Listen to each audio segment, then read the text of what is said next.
សួរថាបើយើងនៅតែបន្តបន្ទោសមនុស្សប្រុសណាដោយសារតែមនុស្សប្រុសទើបធ្វើឲ្យមនុស្សស្រីកើតទុកតែយើងដោះស្រាយអានឹងបានអត់យើងដោះស្រាយអត់បានទេព្រោះថាវាមិនមែនមកពីមនុស្សប្រុសទេគឺមកពីការអប់រំមកពីការព្រៀនប្រដៅមកពីទំនៀមទម្លាប់ដែលបានជឿតាំងពីណាពីណីមកថាប្រុសគឺវាបែបហ្នឹងចាអញ្ចឹងគេសួរឡើងវិញថាធ្វើមិនទៅដោះស្រាយនឹងកើតអញ្ចឹងអ្វីដែលយើងត្រូវធ្វើគឺយើងផ្លាស់ប្ដូរខ្លួនឯងយើងផ្លាស់ប្ដូរខ្លួនឯងផ្លាស់ប្ដូរការគិតផ្លាស់ប្ដូរទង្វើរបស់យើងបើសិនជាយើងនៅតែទទួលយកថាមនុស្សស្រីកើតមកសម្រាប់តែកើតទុកមនុស្សស្រីកើតមកសម្រាប់តែរងទុកមនុស្សស្រីត្រូវទ្រាំគ្រប់បែបយ៉ាងមនុស្សប្រុសគឺតែងតែអញ្ចឹងណាសញ្ជាតិជាប្រុសវាដូរវាមិនអាចដូរទេឲ្យតែប្រុសគឺអញ្ចឹង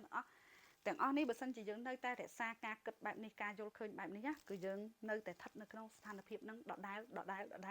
ហើយវាអាចដូរបានទេកុំសួរថាខ្ញុំអាចធ្វើអីបានដើម្បីផ្លាស់ប្ដូរប្តីខ្ញុំឲ្យឈប់ធ្វើឲ្យខ្ញុំរងទុកទៀតដោះអត់ចេញទេអូខេបកត្រឡប់មកវិញណាគឺថា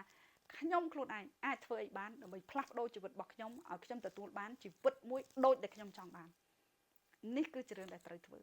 អំណាចជារបស់យើងសិទ្ធិជារបស់យើងកុំរងចាំឲ្យអ្នកដទៃឲ្យយើងត្រូវឲ្យអំណាចហ្នឹងឲ្យសិទ្ធិហ្នឹងមកយើងខ្លួនឯងចា